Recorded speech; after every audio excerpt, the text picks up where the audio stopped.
My brother Mikey Powell died in police custody in September 2003. It's been a long struggle for justice since then, and many thousands of other families are still struggling to find out why and how their loved one died in police, prison, or secure hospital units. Apart from the justice campaigns, the families are often left to deal with the devastating aftermath of the incident. This fund will make a real difference for families and their campaign groups that need financial support during the often long and drawn-out struggles for justice lasting for decades in many cases. Can you help? Make a pledge today and tell a friend. My name is Pauline Campbell and I'm from Cheshire. I'm the mother of 18-year-old Sarah Campbell, who died in the so-called care of Style Prison in 2003. The cause of my daughter's death was antidepressant prescription drug poisoning. The Home Office recorded her death as self-inflicted, but the inquest jury 2 years ago did not return a suicide verdict and said a failure in the duty of care contributed to her death. No one at the prison has been held to account or held responsible for my daughter's death. And in the 24 hours in the care of Style Prison, Sarah was vomiting, fitting, suffered several cardiac arrests, and was bleeding from the nose and mouth when she died. Since my daughter's death 4 years ago, there have been a further 39 dead women prisoners in our jails in England, women who have killed themselves in absolute despair. 3 years ago, I decided to engage in direct action, and I now hold prison death demonstrations outside women's jails whenever a self-inflicted death is reported. But as at today, I have now held 26 demonstrations all over the country, and it is a way of publicly protesting about this appalling problem which has still not been dealt with by our Labour government. I have in total now been arrested 14 times by the British police. I am handcuffed, dragged along the ground, locked in police cells and put before the courts. You couldn't make it up really if you tried, could you?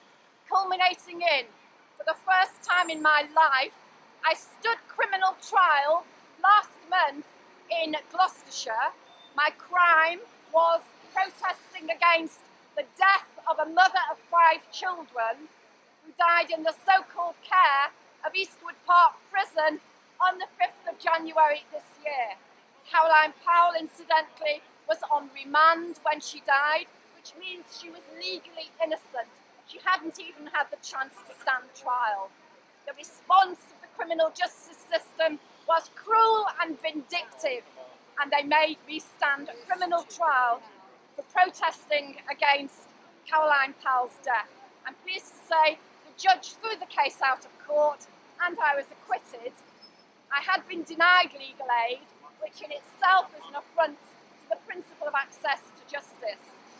Peter Thornton, one of London's top QCs, came out to Bristol and represented me free of charge, which was very helpful. I don't see why I should have to stand criminal trial without legal representation. It was a political trial, but it failed spectacularly. But it did get a huge amount of publicity for the cause, and there were 3 television camera teams at my trial on the 26th of September last month. Shame on the establishment for seeking to criminalise and punish me when I am a grieving mother whose only child has died at the hands of the state. Pauline Campbell was found dead on 15th May 2008, having taken her own life not far from the grave of her daughter Sarah. Pauline Campbell's powerful yet tragic story is a very typical example of both the strength and anguish of families faced with resistance, endless hurdles, and a distinct lack of empathy by the state and its institutions following deaths in police, penal, mental health, or immigration custody.